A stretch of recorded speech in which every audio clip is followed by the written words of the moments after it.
This is Lynn McCree giving a shout out to my new friends, the producers and creators of Don't Go Out There.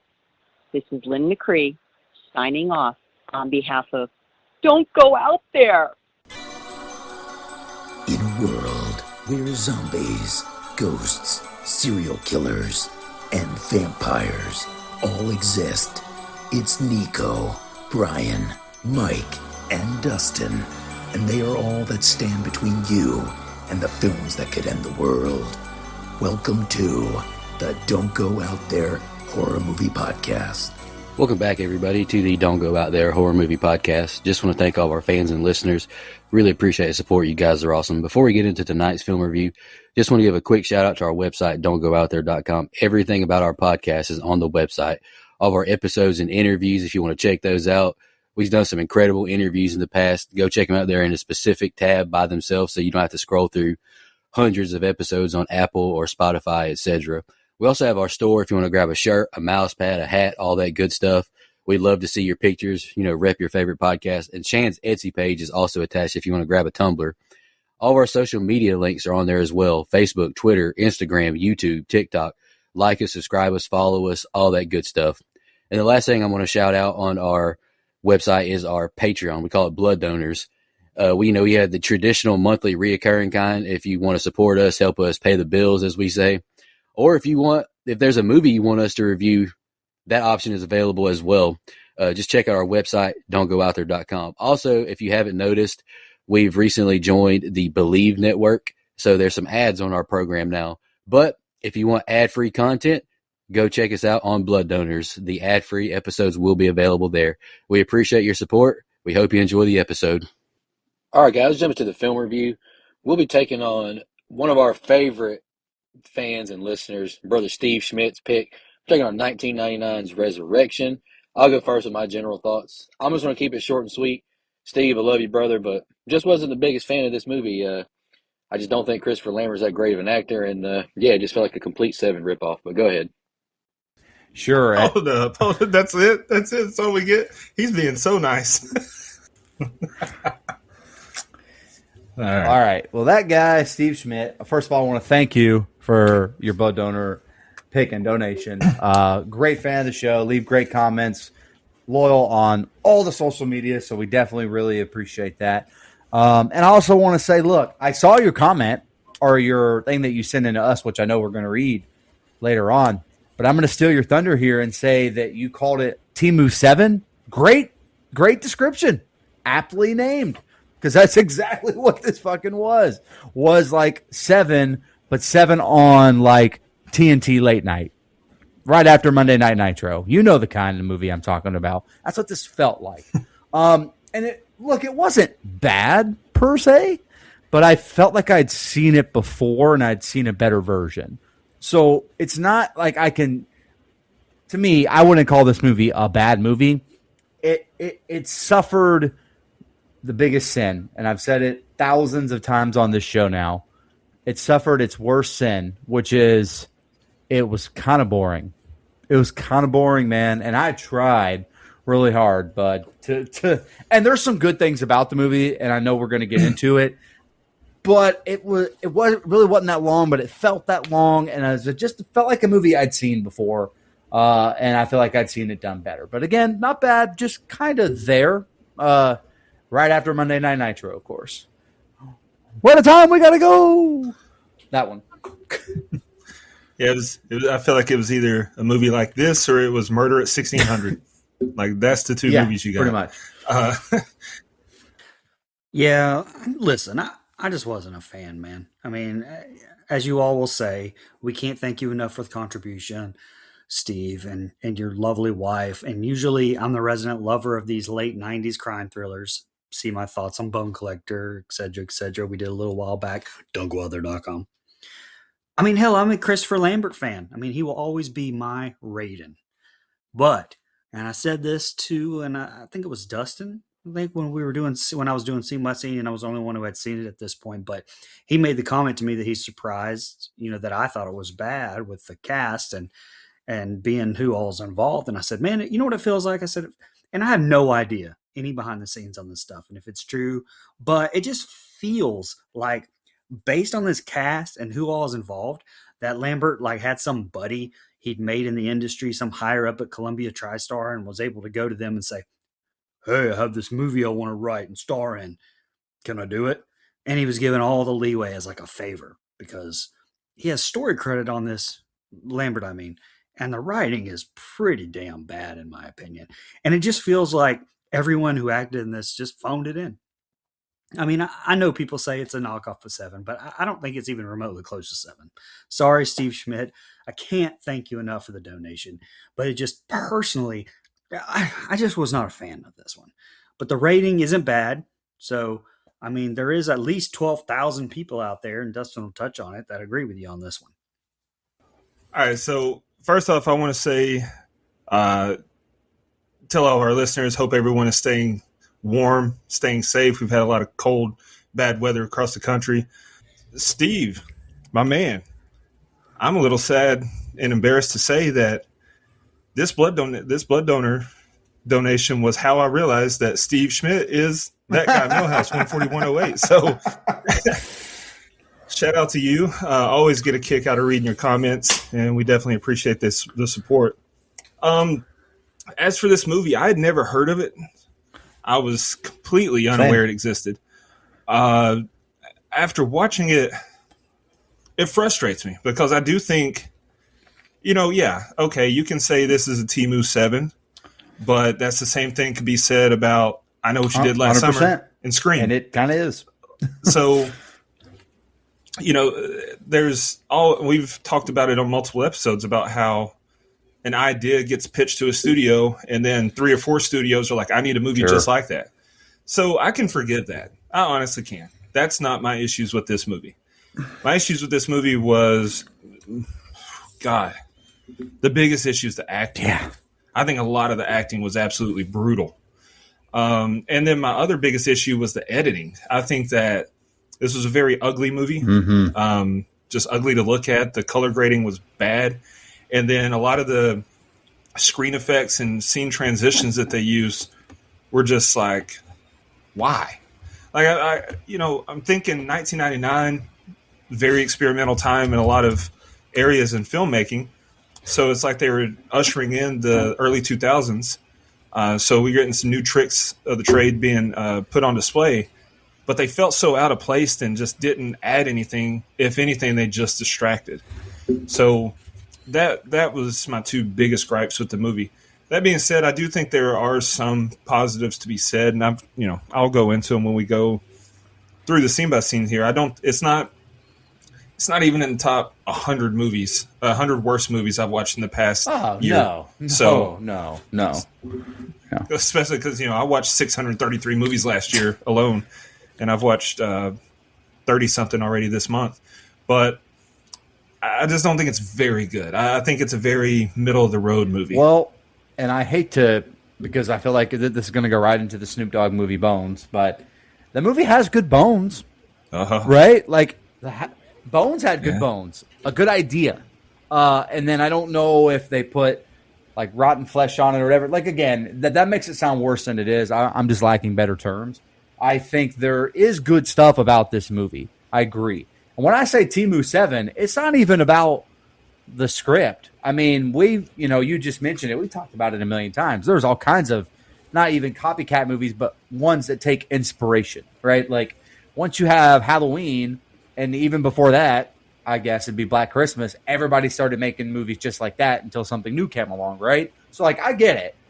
I'm not mad at that, but it was the acting that made it feel like a TV version of 7. That's kind of more so what I meant. Yeah. So I'm in lockstep with you because like tremendous acting in 7. Yeah. I gave that motherfucker a 10 for a reason. This movie did not have that same acting cast, I will say. Yeah, 7 would have been better with Ethan Hawke or Ed Norton. God damn it. As with this movie. So I'll tell you what's in the box. Middle fingers for Dustin. That's what's in the box. All right, Brian, whenever you're ready, take over that scene by scene. Go ahead, brother. All right, let's get into the scene by scene. We open up meeting Detective John Prudhomme, kissing his wife Sarah, played by Barbara Browning from Final Destination 1. She would pick that movie up the next year. But we also meet Lieutenant Hollingsworth as we enter a crime scene and are met by Rick Fox, of all people, and the NYPD blue guy. He looks like him, but really it's probably not. Who give a shitty exchange about catching this case we are about to see. That case? The savage murder of a man whose left arm has been sawed off and taken. I wonder if it was taken to a secondhand store. Hey-o! Anyway, a message, "He is coming," is found written in lamb's blood on the victim's window. We get a pretty terribly acted police station scene, and then we find Hollingsworth and Raiden at the bar eating crawfish and drinking beer for lunch in the middle of the day while still on the job. Okay. Later that evening at night, we see him lose his temper with his wife, probably because he'd been drinking all day, but I digress. And the next day, we are at the morgue where we find something that no one noticed before. Roman numerals, largely cut into his shoulder. Our guy John matches up the imprints on his back with a key, to which he matches up with a key from the victim's key ring that leads them to a post office box and then to the botanical gardens, where they discover another victim missing an arm, and Hollingsworth almost throws up like it's his first time ever seeing a dead body. And I mean, what does he do for a living? But that they also discover that, dun dun dun, he also has Roman numerals carved in. What do you think? Yeah, starting off, I hate the way IMDb lists the cast of this movie. It makes no damn sense. Like, man, put the fucking star at the top. I hate this shit when you just list people. It's like, I don't even know who half these people are. Like put the most, boils my blood. No clue how Sarah was able to sleep. There was way too much light. I need my room darker than a white woman's soul to be able to sleep. Shout out to Leland Orser, who is making his 4th appearance on our show. 7, Bone Collector, and Corporate Animals before this. Shout out to Corporate Animals. That was a hell of a movie. And also shout out to Rick Fox. Is he the first NBA champion to make it on our program? I think that's a hell of a stat. I like movies. Jamie, look that up. I like movies shot on 35 millimeter, but as Dustin corrected me on my Letterboxd review, it's the color saturation that I didn't care for. It's abysmal. Like, the film just doesn't even look good. Like, it's just not a pleasant watch. The gore in the first kill was a welcome surprise, and is throughout the film, honestly. I think the gore is it's one of the positives for me. Like, 3 minutes into the movie, and Chief has called Prude home and Hollingsworth into his office. Like why this many times this early already? I have to imagine crawfish at a Chicago bar are disgusting, and you cannot put that on a cracker dude. I actually have the old stale cracker shirt on right now. Hollingsworth asks if they can get a cheeseburger every now and then. Why not now? You're a grown-ass man. Order your own damn food. Why are you sharing a bucket with another man anyways? Have some pride. Tough to see Prudhomme crying as he holds his son's picture after hearing of his death. Like, that was tough.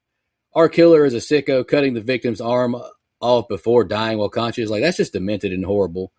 The botanist lady annoys me with her answers.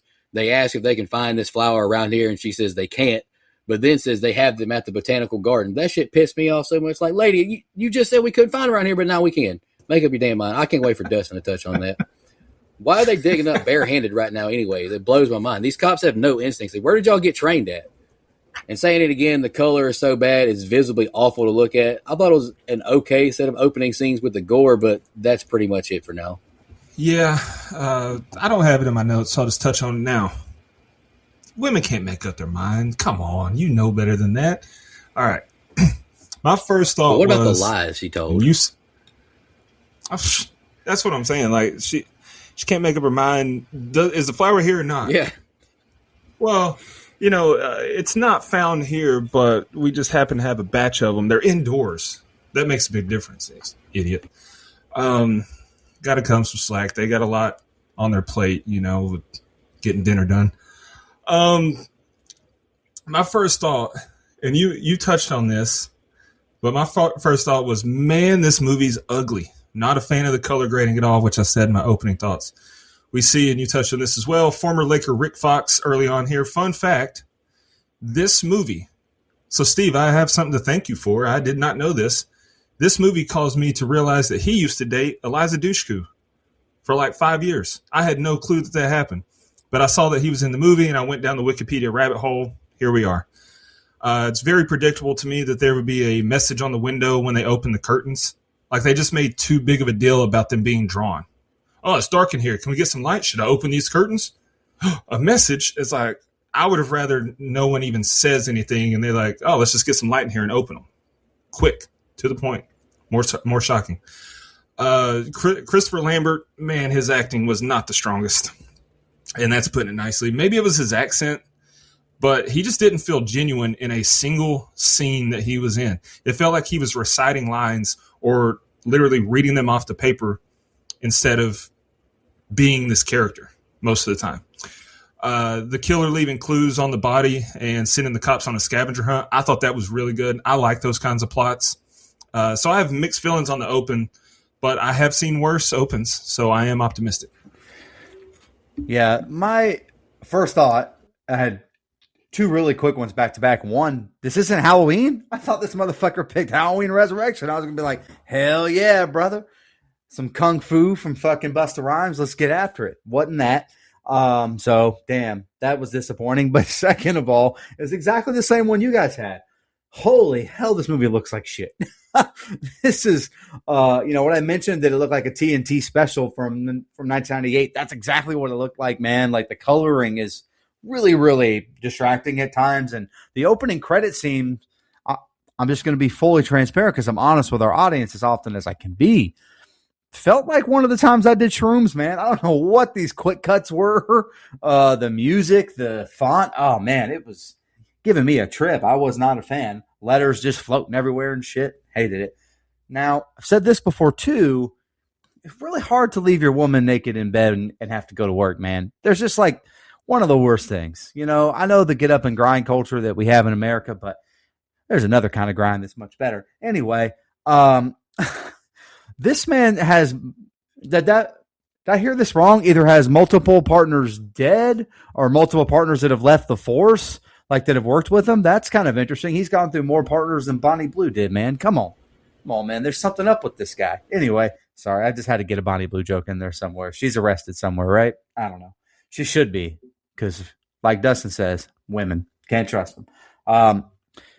Guy comes out the front and he's already suggesting a serial killer. No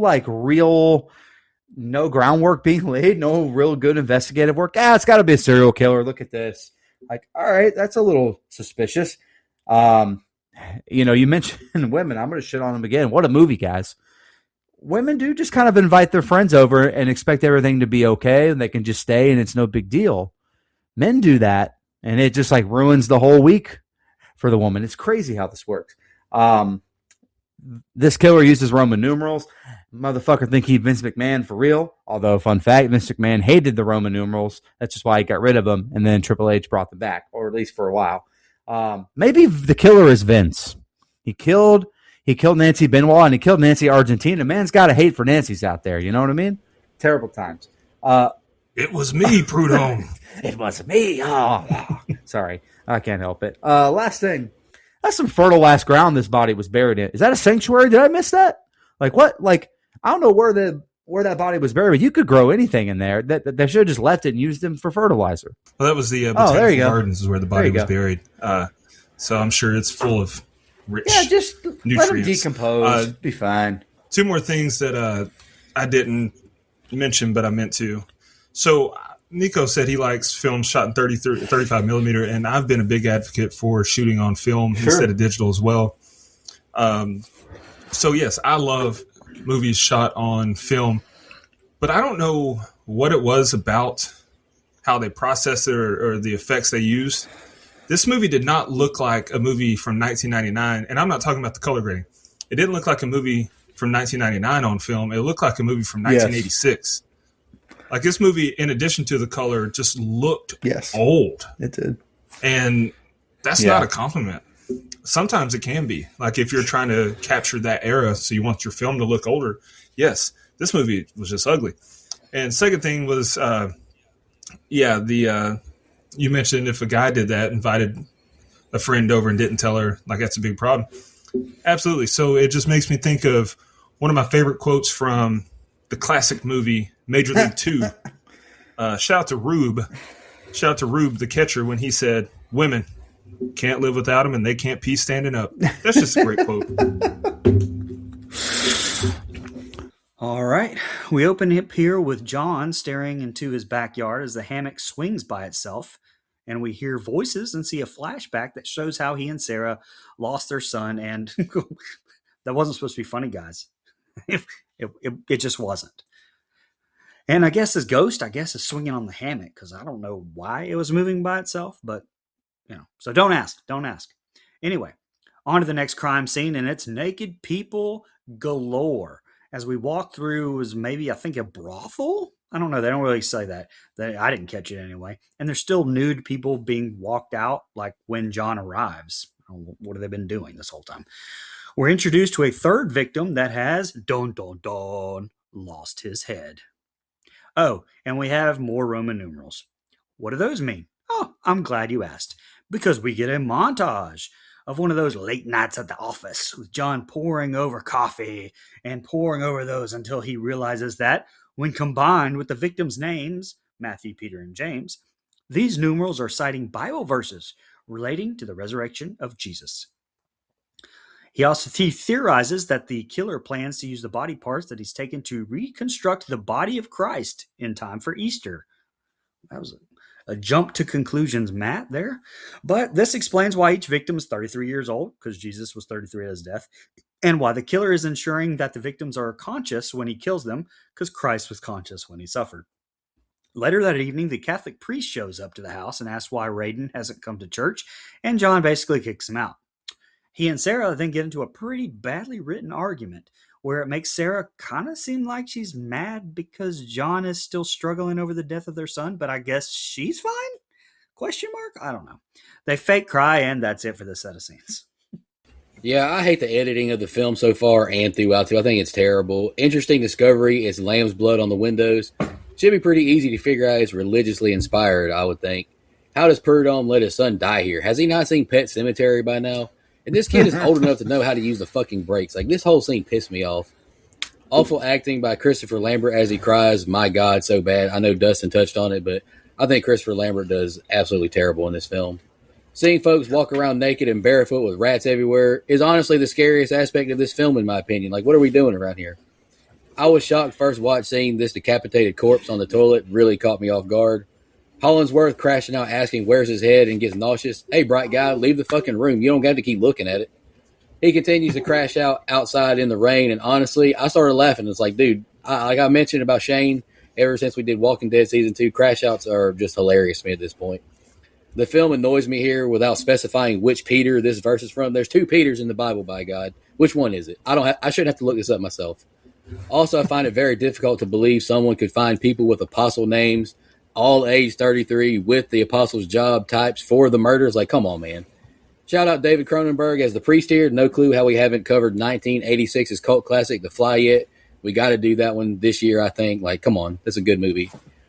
And last thing I got, as Brian put in the breakdown, terrible acting by both parents here crying over their dead child. This is just woof. Go ahead, Mike. Bro, all right. So the Roman numeral thing really annoys me for some reason. I can't figure out why. In 1999, the only ones using this were the Super Bowl. So anyway, golly, you're spot on, Nico. And I didn't really put this in my notes, but this scene where the son dies is awful. It is an awfully acted scene all the way around. Like, it's kind of slow how long it takes him to, head out into the road. And I'm like, what is happening here, man? I don't get it. I don't know. It's horribly acted as well. It's just me. Maybe me and Catherine do, and I'm like confusing the two because I'm going real dumb lately. But have we not watched a lot of movies with like kids dying as part of the main central theme lately? What the fuck is happening, man? People keep picking these things. You mentioned the scene I'm guessing that's an insane asylum. All I keep thinking is 1999 and 1998. This looks like the Marilyn Manson music video for Beautiful People. Oh, like what the fuck is this? It's a cool setting. It just looks so out of place in the film to me. And look, not only is this man that slumped over, not only is he dead, he's an unfortunate looking human. I mean, let's just call a spade a spade. That would be tough to be dead, slunched over, naked, and you look like that. Come on, man. At least give me a six-pack or something. But anyway, do question, and I don't know why I thought of this. but I did see this cop eating a donut, very stereotypical. Do people still eat donuts for breakfast on a regular basis? Yeah, in the workplace. God damn, that's a horrible fucking breakfast. It makes me want to go to bed. Donuts are dessert, man. Love donuts. I'm not hating on donuts. Hey, Hey, you let there be a box of hot and fresh Krispy Kremes there, I'm fucking them joints up. oh, if I'm on vacation, Dude, yeah. so sure. that's a hot and ready. That's Little Caesars. A hot and fresh. Also good. Krispy Kreme is hard to beat. But I tell you, there's this place in Knoxville. I don't know if this is a chain or what. It's called Duck Donuts. Yeah, it is. It's good. They've got this. They got this peanut butter and bacon donut. That sounds good. Son, See, that's all sounds good. I just can't eat it Yeah. in the morning. I'm done for the day. I feel you you. can do all things Well, through that's Christ. true. Philippians 4:13, brother. Not wrong. Yeah. Is this so? The serial killer is religiously motivated. He's also building his own Frankenstein Jesus. I mean, again, movie has good bones. I like the idea. We'll talk about how they actually pull that off later. But yeah, I mean, look, I will say last thing here, and one of the only parts of the movie I'm like, this is pretty deep here. I would also question my faith after losing a child, I believe. It would never be the same. And most couples split after losing a young child. Like, it is a super high divorce rate because men and women grieve so very, very differently. And so, man, I was like, I don't know if this movie's gonna go that direction. It really didn't. As a matter of fact, we don't really get anything involved with the death of his son again. But still, I thought that was in a movie that I think has some poor acting. I think that had some decent stuff in it. Yeah, the Roman numerals and the lamb's blood, the biblical subplot. I thought that was a nice touch for the story. I was intrigued. We get that window flashback scene, and that has to be the most insane child death I've ever seen in a movie. Dad gets trucked by a teenager and then can't catch up to his son, who's riding a tricycle. And then the kid gets plowed by a Ford LTD, all in slow motion. Like I said, insane. But back to what I was saying about Lambert's acting. His dramatic no and the fake crying, that was really something. I'm doing this challenge in the month of January that I came up with, just 31 days in the month. So I picked a movie on each day where the title of the movie has a number in it that corresponds with the day. So like day 1 was One Battle After Another. Day 2 is Too Fast, Too Furious, and so on. On the 23rd, I just watched the movie, the number 23 with Jim Carrey. And so I was really into Prudhomme, going through all his gematria, however you say that word, until he magically thought of the 2 Bible verses. I wish that scene was more fleshed out. You know how many books of the Bible have a chapter 1, verse 19 and a chapter 24, verse 27? I am not buying that, how immediately he just thought of those two books. And I'm not buying that it was also just because of the first names of the victim. I don't know. It seemed too convenient for me. Yes. So I wish that scene went on a little longer. We get David Cronenberg, as you mentioned, Nico. Here's Father Russell. He probably should have directed this movie instead of starred in it. It probably would have been a lot better. And I'm saying that as someone who's not even a fan of Cronenberg movies. The Fly is a classic, yes, but he's had a lot of movies that I'm just like, ugh, I do not like this. Crimes of the Future comes to mind. Didn't care for it. The Shrouds, didn't care for it. Anyway, last thing here, yeah, really bad acting from Sarah and Prudhomme. Bad. We open up on New York Harbor with some of the best acting in this movie as the birds fly over the harbor.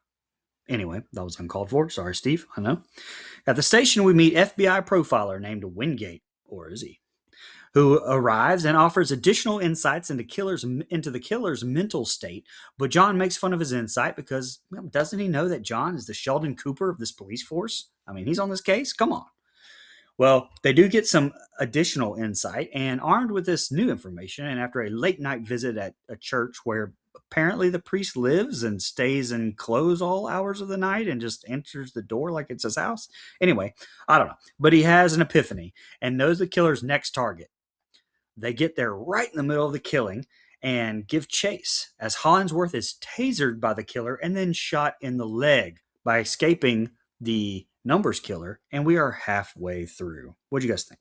Prudhomme makes an ass of himself laughing as Folk's sister, who did get hit by a bus and broke her leg. Like, God, this guy's got no self-awareness. Demas looks like Steve Buscemi and Seth Meyers slam their faces together. That's the kind of review talk you get around here, but I couldn't not see it. Robert Joy is making his second appearance on the show, his first being in the very good remake of The Hills Have Eyes. He was the mutant lizard, which he did a great job in that film.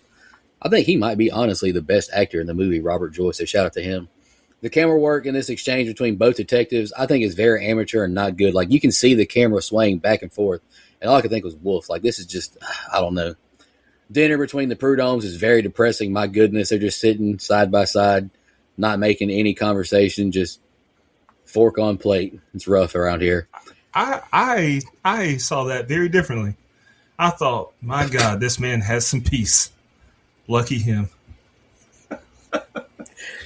You know what? You might be onto something.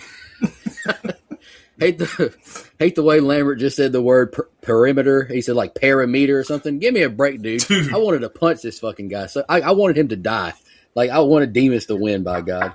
The blank face mask or whatever this mask is called that the killer is wearing, like, legitimately scares me. Like, it reminds me of, like, the Collector. I would hate to see someone like that in person. Like, I would legitimately be scared. Another huge pop of gore seeing the artist bound to the beam with his whole ass leg missing. Like, damn, okay. At least the gore and the wounds in this movie are good.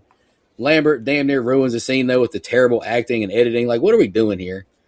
As if this film hasn't already established itself as a blatant Seven ripoff already, this chase scene is just egregious. Like, it's terrible. Hollingsworth gets got by the killer in a very Brad Pitt-esque way. Like, come on, man. Just like we mentioned in Wrong Turn 4, why does Hollingsworth keep walking towards them? Just fall to your knees or something, you idiot, so you don't look like a threat. Like, you're holding a gun, you can't talk, you're blind. Just fall down, you fucking I almost said the R word, I'm sorry, you idiot. Lambert with more bad acting as he crashes out seeing his partner shot. Very frustrating and annoying set of scenes. Go ahead, Mike. I almost got myself canceled. Oh, yeah, you did, buddy. And you still may. Here. And you still may, buddy. God damn, pal. I don't care. Hey, we're live, pal. In the words of Vince McMahon, we're live, pal. Man, if only Brian would speak up instead of staying on mute this whole time. Brian, what do you think, buddy? No? Okay. Look, I would be super pissed if I were working a case and my boss also brought in someone from the outside, which my red flag antenna went up immediately when they brought this guy in. I'm like, I don't trust this guy. He looks a little suspicious. Looks a little too creepy white guy for me. So that's what I thought about. Again, I like the idea of this religious serial killer using the Bible to justify his actions. Again, there's something there of a plot that I think would be good and maybe a better film. Just there's a lot of times through this stretch of the movie in particular where I feel like I'm watching an episode of Law and Order and not the SVU kind, because Special Victims Unit is great. Shout out to Liv. But some of the other ones, I could take or leave, right? And this just kind of feels like an episode of it. I can't tell if my guy's partner here hates religion or not. Like, I don't know. He has like weird commentary about Bibles and all this other stuff. I don't know. I thought it was kind of interesting. Now, I will say, doing police work in the rain, in the dark, just feels like a good crime thriller. That's what it's supposed to be. So I enjoyed that part. But then we get some we get some good gore and horror effects, which I thought, I agree with Nico. The gore that we do get looks really good, and it is welcomed throughout the film. But this chase stuff is, well, I don't know, man. If you walk past this killer's lair or space or whatever, you thought he was just painting the room. The way he had his like bisqueen up and stuff to just kind of protect it, and there was some like blood splatter, but it looked like paint. Motherfucker was doing a paint job on his house. What's wrong with these people? I'm not trying to shame these cops for not catching this guy, but I just feel like full board sending in a bum rush is bad. I used to teach my players only bull rush if you're in a one-on-one. This guy's not in a one-on-one. He's got a lot. I didn't like it. Anyway, last thing. I like the twist that they had his partner get shot, even if it was predictable, but the scene is not good. It's not. I just don't believe any emotion coming out of these guys in particular. So Prudhomme, when he walks into the station, and he hears them talking about so-and-so getting hit by a bus. Him laughing like a maniac because he thought it was a joke, that was one of the most bizarre character decisions I've ever seen. What was the point of that? Like, that was so weird. Kind of slows down here in this set of scenes early on. We get the FBI profiler, who turns out to be Demas, and the clues about James, but I feel like after that, through Prudhomme going to talk to Father Russell was very drawn out. And even that was drawn out when he got there. Like, his reluctance to going into the church, that was unnecessary. To be honest, the whole subplot of his family and his faith issues, they felt unnecessary because it was undercooked. You told us that he lost a child, but he hasn't said one thing about questioning God or his faith or whatever. And then he goes to church and he just can't go inside. That was weird. The editing when Prudhomme went into the Demented Art exhibit, that was a poor choice. Like, they really thought they cooked with it, but it didn't add the tension that they had hoped. I understand Fella dying in Prudhomme's arms was traumatic, but given that he literally just died, the killer is probably still there. So him throwing a tantrum didn't seem like the move of an experienced cop. And the killer was still there. So, you check on him, he dies. You don't, no, and throw your arms and stuff. Get up and search. A positive follows, though. Call me cliche or whatever, but I love a good rooftop chase scene. I liked it. But back to a negative. I think, and you mentioned this, Nico, but I think the thing that pissed me off more than any other thing in this movie was how Lambert pronounces perimeter. Oh, my God. If he says it once, that's fine, but he said it like 3 times. And it was so egregious every time. Hollingsworth getting shot was good for dramatic effect, but a couple things. Like you said, Nico, you can hear them yelling.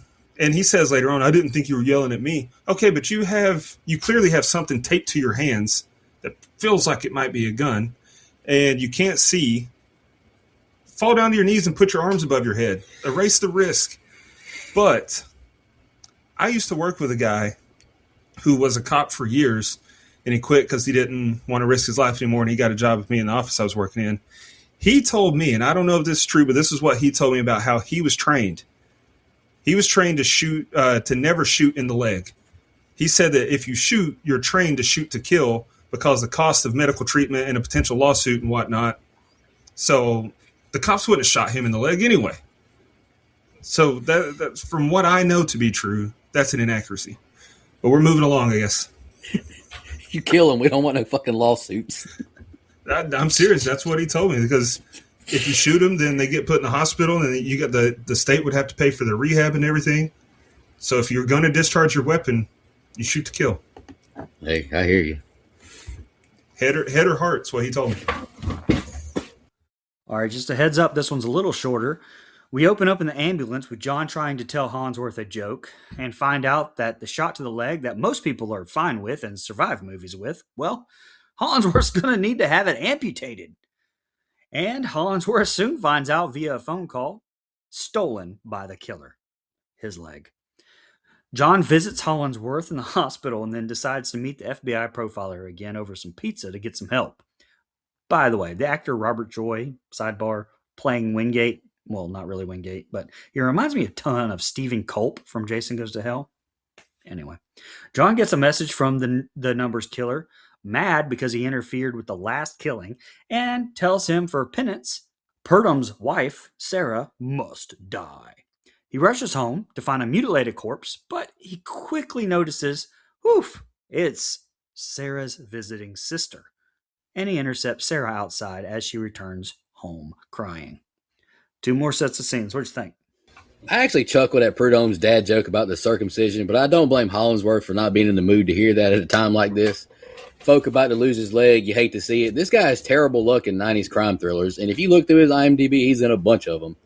I was so confused first watching John put the knife under the mattress. I was like, what are your motives here, sir? But then you hear the little Cajun story, so I thought that was cool. Detectives are the only employees who want to keep working when the boss tells them to take some days off. Like, if y'all notice this, it's like, bro, if my boss tells me I can stay home and get paid, like, I'm doing that shit. And shit hits the fan real quick hearing someone stole Hollingsworth's leg at the hospital. And when I repeat that back to myself, I think that's a little bit funny. Gut wrenching to hear Hollingsworth share how broken he is about losing his leg and not being able to be a cop anymore. Like, I think he does a good job. You can feel the brokenness. I would want to be alone as well. Like, just let me be alone with my thoughts. I laughed at the lady customer looking at John's crash out at the restaurant. The acting was so bad right here. She's probably thinking, this guy's the lead? Like, we couldn't get anybody else? And holy shit, the panic I feel hearing this guy is after my wife.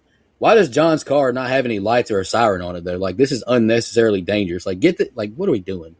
Terrible acting by Christopher again, seeing the dead body on the floor. Very nice twist showing it wasn't his wife who got killed, but her friend instead. Like, poor girl. You know, she's just in the movie to get killed. We won't even get to see her or talk to her or nothing. And yeah, John, rub her friend's blood all over her face and kiss her at a time like this. God, this dude sucks. Like, what was the point of all that? Go ahead, Mike. I'm just getting mad. Man, you're almost more mad this week than you were for any of the B horror movies we watched last month. Good Lord, son. It's all right, buddy. It's going to be okay. Something you said last week, Nico, and I just want to reiterate. Tubi with all these fucking ads, man. Good Lord, man. You know, I know it's free, so I can't complain, but damn it, who do they think they are? Anyway, I actually like the idea of telling jokes in the ambulance. I thought the dad joke was pretty good. That is some shit that Brian would say, though, so makes sense to me. He's got kids. I would be scared, too, if I just got shot. I will say he would, this cop would look a little suspicious putting what was that, like a knife or something under the bed or in the bed or I don't know what the fuck. Okay. This guy, I know he's not the killer, all right, but he just looks very suspicious. But, I like how he went to his boss. It's like, I had him last night. We were close. No, you didn't. You weren't close. You guys got beat, man. You guys got burnt deep on a post powder, man. Come on. It's over. He ding-donged at you guys. You did not. You were not close. I like you need anything? How about a leg? I thought that was funny. So some pretty good comedy sprinkled in here. Man, I can't imagine. Okay, small nitpick. And maybe this is just me. It didn't look like these two went and sat down at an Italian place or a pizza place. It looked like they sat down at like a traditional diner. So like diner food is what I was expecting. That diner has a 2 pizza special. I know they're in like New York or wherever the fuck, but pizza from a diner? No, man. Chicago? Sorry. Still, and that wasn't even Chicago style pizza, man. We're not getting pizza at like Metro Diner down the street, man. Come on. I'm thinking country fried steak, fucking omelets, pancake. Come on, man. That's not the kind of a club sandwich, fucking pizza. That's psycho behavior. So right then I knew there was something wrong with this motherfucker. That he wasn't all right. Turns out I was right. Man, for a minute I thought they were going to kill off his wife. Nope, just the friend, which I kind of forgot all about. Gruesome scene, and maybe a different movie where I had better emotional ties to the friend would have been sad, but it just took a while to remember who the hell it was. Not that her life doesn't matter, but she was referenced briefly and then not really brought up again, so I kind of forgot that she was staying with them. Inconsequential kill, I would say.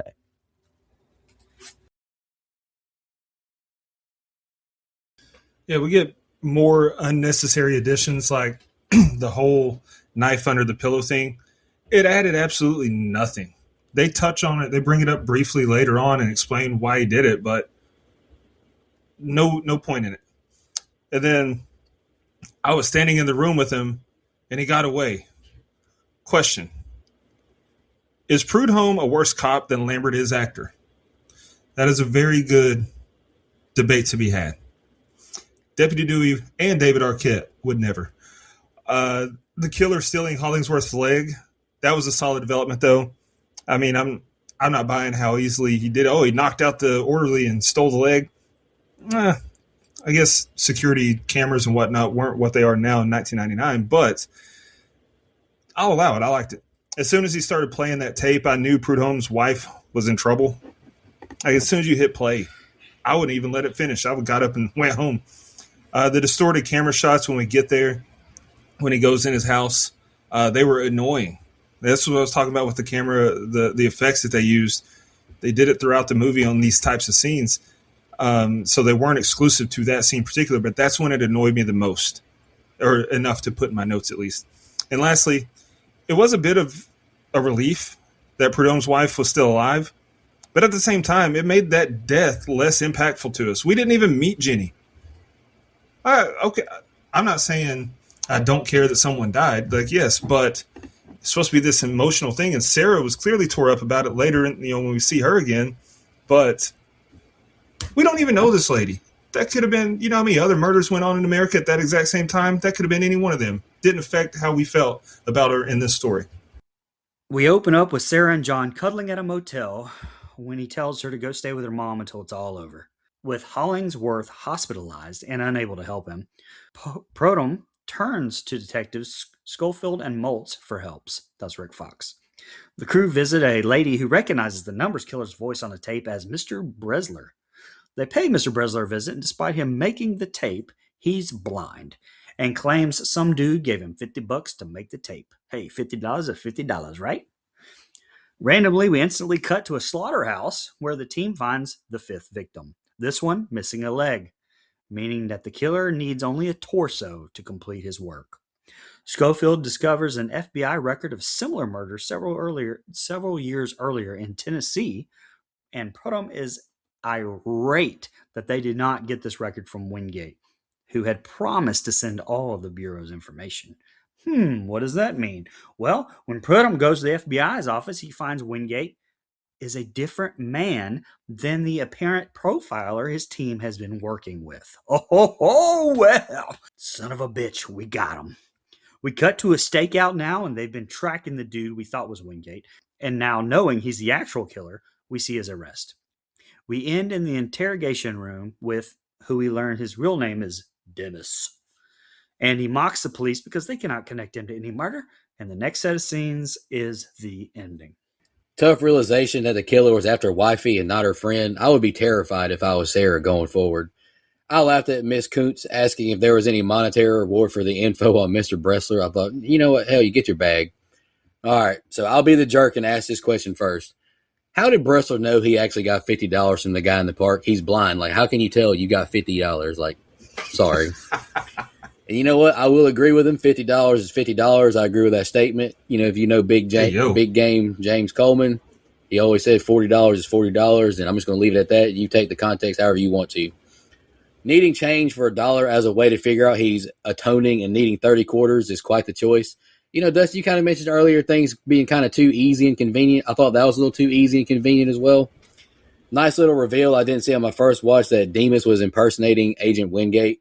And how did anyone not know Wingate was a black man and Demas was very much not black? Like, he's impersonating this guy.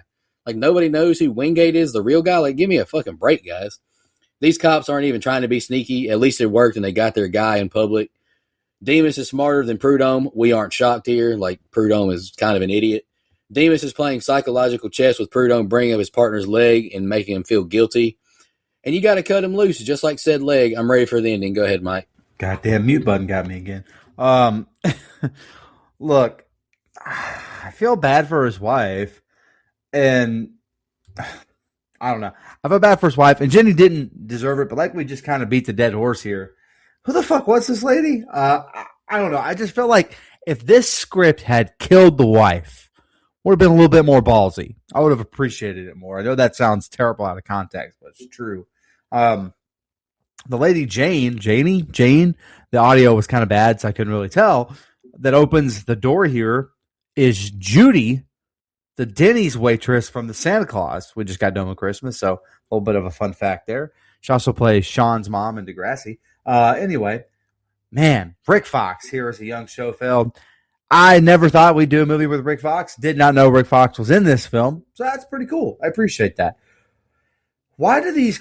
I feel like these crime thrillers that we watch always have some scene at a butcher shop. Like, I don't know what that's about. I guess it makes for a creepy setting with cold and blood and all this stuff, but I feel like every damn one of these we do has it. Some of the religious stuff here gets a little messy for me from a motivational standpoint. It just seems like it's sloppily written from a dialogue and scene standpoint, like script wise, not the verses themselves. The Bible's a great book. I'm just saying how it's interwoven into the script I wasn't a massive fan of, and I knew this fucking guy that orders pizza at a diner was the fucking serial killer. Anybody could have spotted that a mile away. That's not what you order, and that was a dead giveaway. Last thing, I like the catching of this guy, and they bring it up. How are they able to arrest this motherfucker? They didn't have anything on him other than like, ooh, that guy lied about being a federal officer. All right, you could get him on that, but you can't get him on murder of these people. You have nothing, especially in the 90s. You really have nothing to go off of. It's a big fucking lawsuit unless they physically tie him to this case. But yeah, I'm also kind of ready for the ending. I don't know. I feel like impersonating a federal agent has always been a pretty damnable I said offense. that outside of that, but they were trying to tie him to these murders, pal. They didn't have anything on him. Not for the murders. Well, no, we see when they go to court. When they go to court, that's what they were. That's why they had to let him go. It's because that's all they had. But a couple things that I didn't have in my notes, but I wanted to touch on was because I'll forget if I try to do it afterwards. Nico, you said, how do they not know that the real Agent Wingate was black and Demas was white? I mean, it's 99, and Demas works for the FBI. We're talking about Chicago PD. They don't interact all the time. I forgive that. And you also mentioned that Demas is playing, 4D chess or whatever. I think Demas is playing 4D chess, and Christopher Lambert and the character Prudhomme, they're playing Chutes and Ladders, because I don't know what the hell is going on with either one of them. All right, now to my actual notes. There is no way that the captain would have let Prudhomme go with Schofield and the other cop. He pulled him off the case because he's too close to it. He wouldn't let him. Oh, he said, take anyone we need, so come on. No, the captain would be like, not him.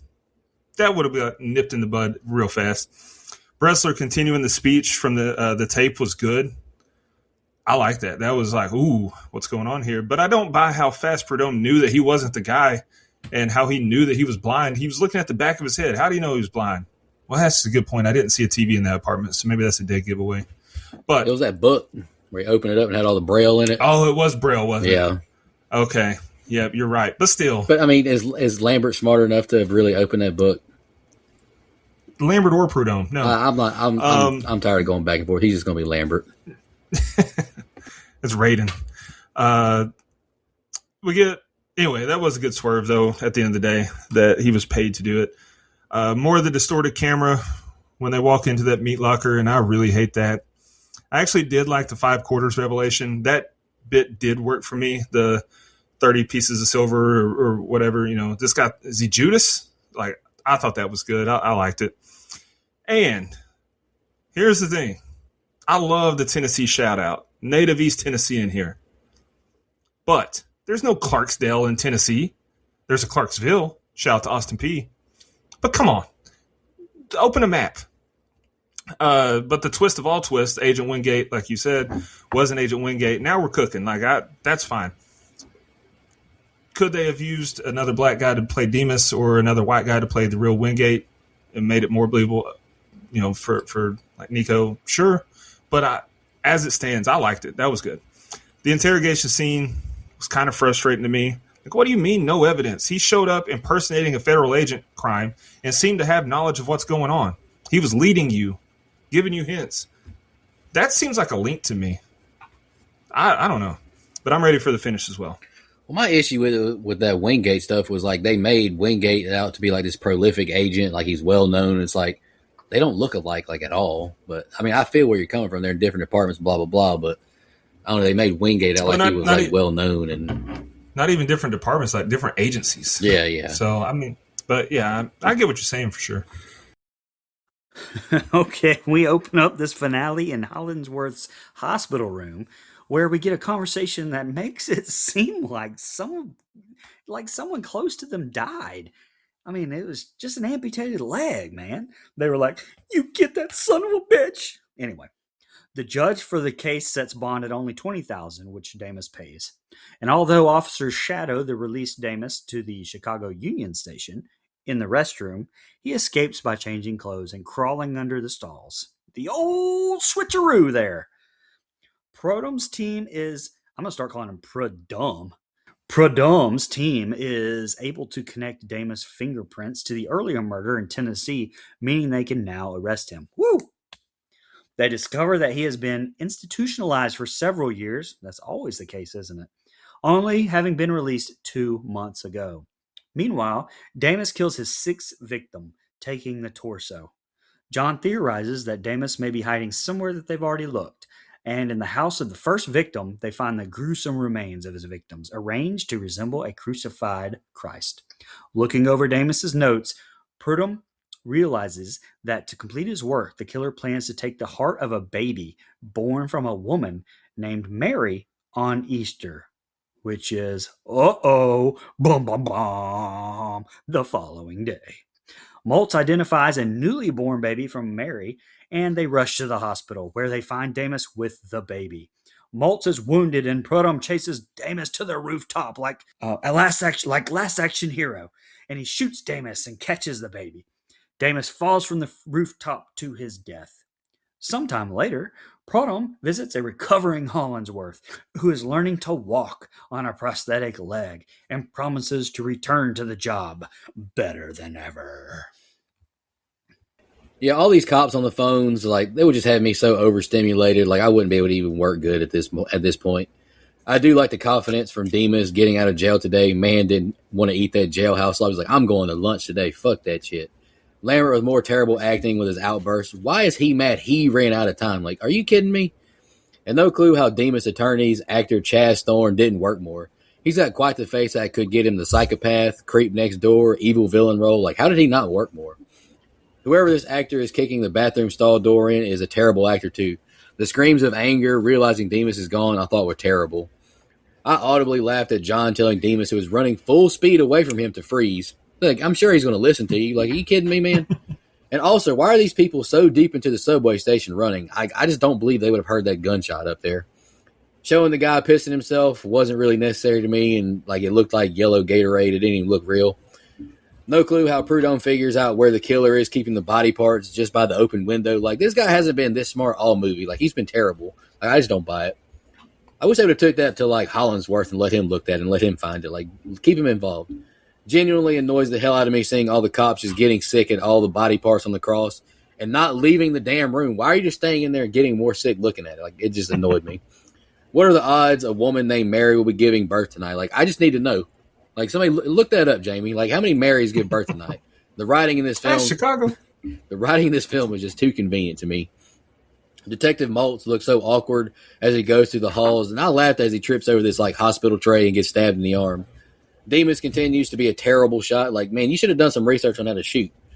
The gun sound effects are almost as bad as Halloween 4 with Dr. Loomis in the Abraham Lincoln Diner. Very wild visual with Demas threatening to drop the baby over the ledge of the building by his foot. Like, I thought that was wild to look at. And then bringing up his dead child is pure evil. Like, that was terrible. Demas' death is horrible, and no way John would have been able to catch that baby like he did. Give me a break. Good to see Hollingsworth up and moving, rehabbing his injuries. I laughed at his joke.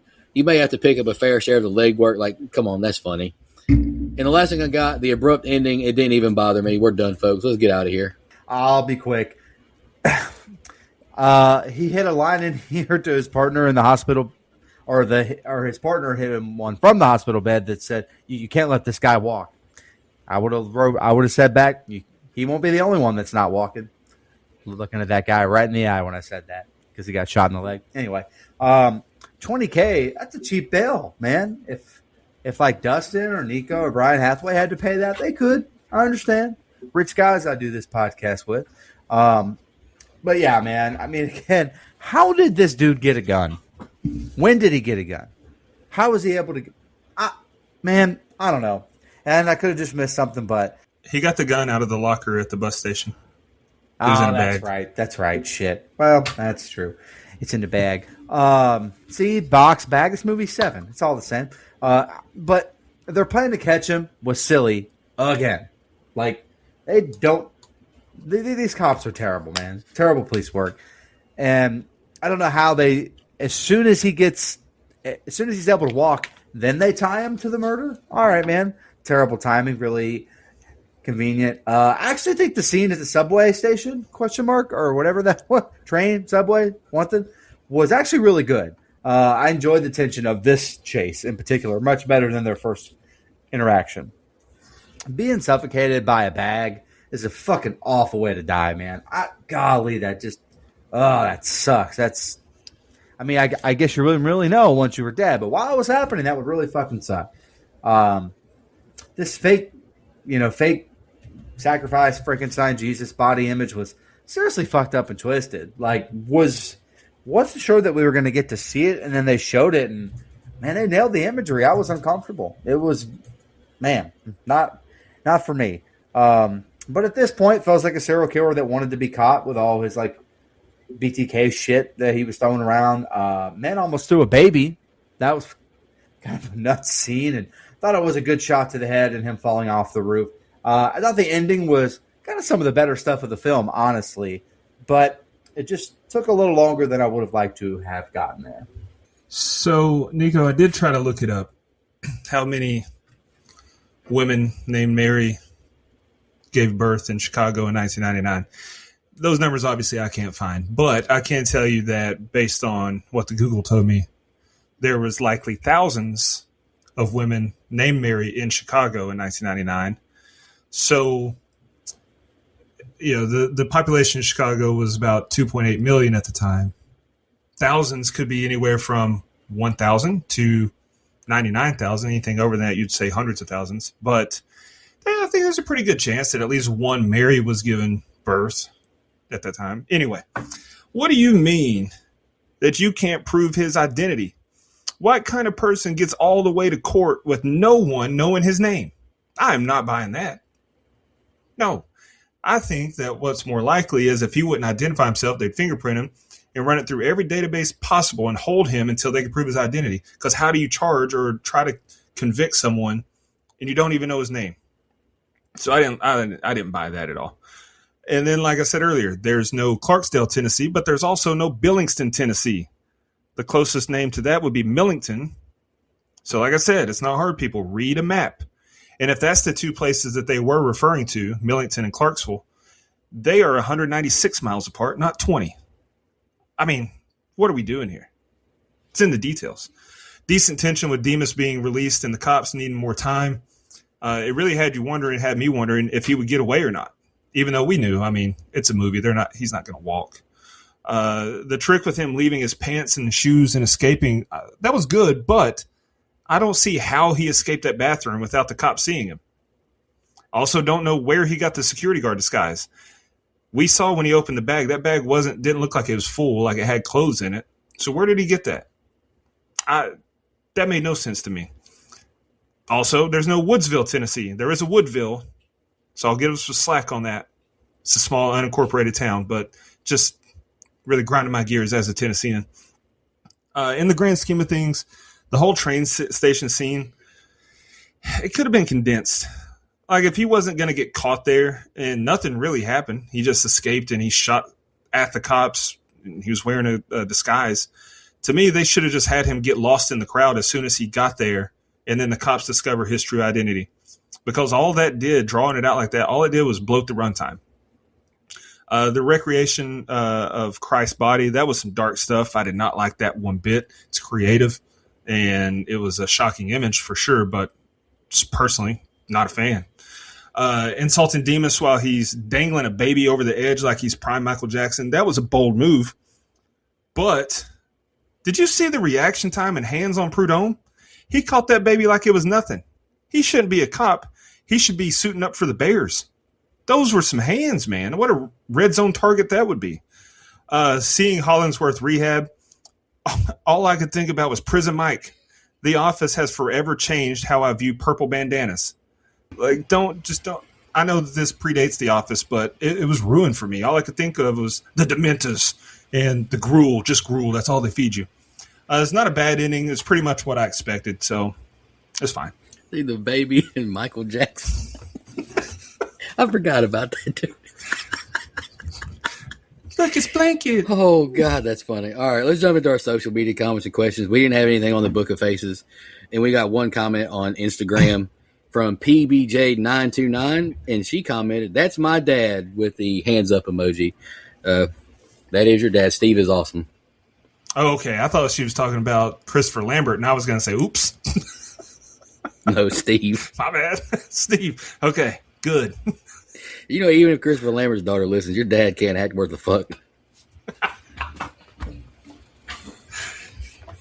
Yeah. Dustin, we got anything on got, X or Blue Sky? Yeah, we got one on X, the artist formerly known as Twitter. It was from Kevin. Kevin Scanlon said, I've never heard of this film, but it sounds like an interesting plot, though, so I have to check it out. And then Steve did comment from the blood donor of the hour himself, that guy, Millhouse 14108. He said, I knew when I picked this film, I'd be opening myself up for some criticism. I'm well aware that this film is basically a Temu 7 with a slightly altered storyline.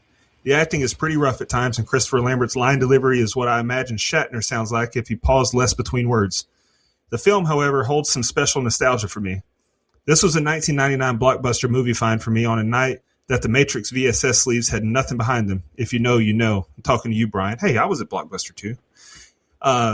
Browsing the horror section, I somehow stumbled across this and rented it. The nostalgia doesn't stop for me there. I recall about an hour into the movie, I glanced over to my mom in the recliner next to me, her knees pulled up to her chest, biting her thumbnail and wiping the sweat off her palms in anxiety. She didn't watch these types of movies, but somehow this movie had her fully invested. I was able to bond with my mom watching this film, and it gave her some perspective to my admiration for the horror genre. And to this day, we still talk about this movie and the time we shared watching it. That's a memory I got hold of long after the scrutinized sting of choosing a film below cinematic mediocrity wears off. So yes, the plot is weak, the cops make bad cop choices, and the acting is somewhere between blah and meh. The fact that they couldn't, quote, smell the bodies before they were right up on them also drove me nuts. You'd smell that the moment you entered the house. I enjoyed the, quote, cop plot that led to the good old dick twist. Sorry, that caught me off guard. That it was the FBI agent helping them. Not sure if being able to identify someone is grounds for cutting them loose, but here we are. I felt the gore held up, was used properly, and wasn't egregiously overdone. I really like Leland Orser's character. He seemed the most genuine of the characters. His viewpoints when profiling the killer over lunch and coffee, his reaction of anger to the offer telling him there weren't any witnesses at the crime scene where the victim's kappa was detated, and all the way to his desperation for connection when inquiring about his partner's sister-in-law's level of cute. In closing, it's simply a guilty pleasure laced with nostalgia that led me to pick it. Thank you for doing my movie choice, and I look forward to hearing your review. 7 out of 10 for me. Love the show, fellas. Hey, we appreciate it as always, Steve. Appreciate you tuning in and supporting us all these years. Yeah, man, absolutely. I appreciate you going in depth with that story as well. That's a really cool experience that you'll get to keep with you forever. For sure. And also, can we give me a shout out? Because that was pretty good reading right there. Yeah, that was a lot of words. Yeah, that was a lot of reading. Dustin, you got any fun facts you want to share? I got one that I want to read. I got a couple here. On the DVD commentary, director Russell Mulcahy, I have no idea how to say that one. Typed it, didn't even try to read it first. Notes that several scenes of violence and bloodletting have been shortened for the U.S. version, and the leg cutting sequence was edited to avoid an NC-17 rating. So that's interesting. I kind of wish we'd got more of it. I think that if this movie came out 5-6 years later, we would have got it all. Oh, yeah. 2000s? Anyway. Oh, yeah. Yeah. Having played the victim of a serial killer 4 years earlier in 7, here Leland Orser Hollingsworth plays a cop who pursues a serial killer. And months after this movie, he gets to play the perpetrator in The Bone Collector. So that's kind of cool. He's been on all sides of it. And the last one I've got is that Christopher Lambert himself, it's not Duncan MacLeod. I can't remember what his name was in the Highlander movies and Raiden. But he was also in The Road Killers with David Arquette. Easy connection this week. Yeah, I got one trivia, and I know Mike's going to appreciate this one. Jonathan Potts and David Cronenberg were both in his favorite Friday the 13th movie, Jason X, in 2001. Hell yeah, brother. God, I wish it's time to do Jason X. I can't. Did you say Cronenworth was in that? David Cronenberg wasn't. I think he was like the scientist at the beginning. Cronenberg? I completely forgot that. Or I didn't realize that, I don't think. You probably haven't watched Jason X in a while. Maybe rewatch Jason X. It's been a while, but maybe that's why I think that movie sucks so bad. Cronenberg's in it. God damn it. By the way, this movie was made for $10 million. There's also from my understanding or what I read, 3 different places, direct to video. So I didn't see a gross. I don't know if anybody else got a gross, but I didn't see a box office gross. All right, guys. 10 million though. 10 million on this movie. I'll tell you what the gross was. The gross was seeing that naked baby. What the hell? We didn't need to see that. Bro, it was wild man, as hell, that's holding it by its too bad ankle 'cause I over was the gonna ledge, pick- dude. That was wild. Bro, that's too bad because I was going to pick a Serbian film. Oh, sorry. No, go ahead. you're not. We're not doing that shit. You can. There'll be a one-man review. Yeah, you're gonna be by yourself on that one. I ain't watching. I ain't picking that shit. Fucking terrible. But anyway, let's jump into our favorite kill, least favorite kill in the rating. Dusty, you want to kick us off so you can jot our I scores sure down? do. Yeah. Favorite kill. Listen, they were pretty much all off screen, but I'll go with Demas because it gave us the happy ending and the Prudhomme. You know, that scene, Prudhomme did make that all pro caliber catch. I mean, I can hear Chris Berman talking about it right now. Least favorite kill, any of the off-screen ones, minus the toilet guy, because that was funny. Like, just killing someone and then propping them up on the toilet. God. All right. He was a rating. He was a final hefty thought. fella too. Yeah. Yeah, that couldn't have been easy. Demas was a small guy. So, But he had- I know he worked for that. He had want to though. He did. He had drive. Final thoughts in the rating. Look, it's not very good, but it wasn't awful. Now, the acting was awful, and I think the script was bloated. I think this movie's about 15 minutes too long for what it is. I'm not complaining about the actual runtime. I'm complaining about it in relation to what we saw. I also really hated the color grading and the editing, but overall, there was enough positives for me to give it a 5. All right, I'll go next. Favorite kill, I'm gonna go with toilet guy. Like that just seeing that visual like got a real big pop out of me. And I want to disagree with you, Dustin. Like me and you, like we disagree all the time anyways. My least favorite kill is Demas. Like this guy has been like this calculated all movie, and like he has Lambert, the terrible cop, drop the gun, and he just gets shot and like runs at him like twice. It's like, dude, you're losing recipes right at the end of the movie. I guess you can tell Christopher Lambert helped write the fucking script, so good for him. I pretty much echo everything Dustin said. Like there were some positives. Like if you hadn't seen 7 and just watched this one first, you might think, damn, this is pretty damn good. But if you watch 7 first, then this one, you're like, God, this feels like a ripoff. I think I wrote on my Letterboxd review, like, can we rent 7? And then I was like, we got 7 at home. Like, you know what I'm saying? Like, it's just not as good. And the editing, like you mentioned, and the color grading, it just looks awful. And the acting, for the most part, is not good, especially from Lambert. And don't try and get Lambert on the show. He's not going to come on after this. But I gave the movie a 4. I'm sorry. I just didn't care for it. It wasn't boring, though. Like, I wasn't bored watching it. I actually think it was good. Oof. Okay, yeah, listen, this is just going to be short and sweet from me. I think you can tell how I feel about this movie. It's not very good. I don't really want to watch it again. I do get, though, how it's someone's guilty pleasure. So I do respect that, Steve. I'll give it a bit higher just because it's Steve Schmidt, and there's no rules to this game. I can do what I want. So it's getting a 5 from me.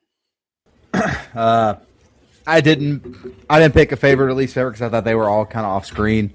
And I mean, I think some of the effects of these kills look good, but I didn't have a favorite or least favorite that I could come up with. Look, I thought the movie was okay. Exactly what I said in my open, which was it did feel like a movie I'd seen before, and so I think that hurts it. It's definitely not bad. It's not even close to the worst movie we've done in the last 5 weeks. It's not even close. So it did take a step up in that regard, and I love the idea that this movie has. I love the bones of this movie. Just the acting was bad. It's definitely, you could tell it as a direct-to-video film, and it plays like one. Movie didn't look good, but all in all, I thought it was okay, totally fine, middle of the road, which is why I went ahead and gave it a 5.5. All right, that gives us a composite score of 4.875. Letterboxd has it at a 6.1. Or I'm sorry, IMDb has it as 6.1. Letterboxd 2.9. Rotten Tomatoes was not kind to it, though. Critics maybe held it to the 7 standard like Nico. They gave it only 17% of critics gave it a favorable score. It deserved it. Yeah. But anyway, they want to shit on all the Saw movies. They can hate on this one too, by God. Anywho, final thoughts, guys. We appreciate you, Steve. You're one of our favorite fans and listeners. You're like a brother to us at this point. You're hilarious. We always Yes, appreciate thank your you, comments. So shout out to Steve for sure. I'm going to shout out our blood donors, then I'll announce my kind of pick next week. Blood donors, really appreciate y'all. You take a huge burden off of us, and we mean that. It helps us pay these bills. It's not free to do this show. Legendary blood donor Steve Schmidt, his film review we're doing right now, and Dana Tucker. Appreciate you, Dana. Camper level reoccurring Nina, Michelle Mirza, Steve Schmidt, Matt from the UK, Anthony Andrews, and Moochie. Camp Council reoccurring Edwin Hernandez Gunn, Joe Swinford, Adrian Aiello, Brian Samick, Andrew Ferguson, Brooke Maley, Heather Superdoc, Jennifer Davison, Too Close to Home Pod, Dana Tucker, Cole McAlexander, Max K, Amanda Pettiford, and Death Curse Casey. Really appreciate y'all. Like I said, it means a lot to us that you help us out financially to pay for this podcast. It means a lot. Next week is my birthday film review. I put up 4 movies to vote on for the fans. Wanted to get y'all involved. Just because we really appreciate y'all, I chose Drop, Together, what was the other one? Hard Eyes, and My Bloody Valentine, the 2009 remake. So vote on that, and that's what we're going to be reviewing next week. As of right now, it's very close between My Bloody Valentine and Hard Eyes. So it's looking like it's going to be one of those two. So yeah, I'm excited for any of them. Like they've all been on my list, and I think all of them will be fun. Guys, any final thoughts before we get out of here? All right, we appreciate y'all tuning in, and we'll be back next week. Good night, Canada. Fuck you, Chris Lambert. Jason X. Thank you so much, everybody. I'll see you next week. And in the meantime, take care of yourself. Just want to remind everybody,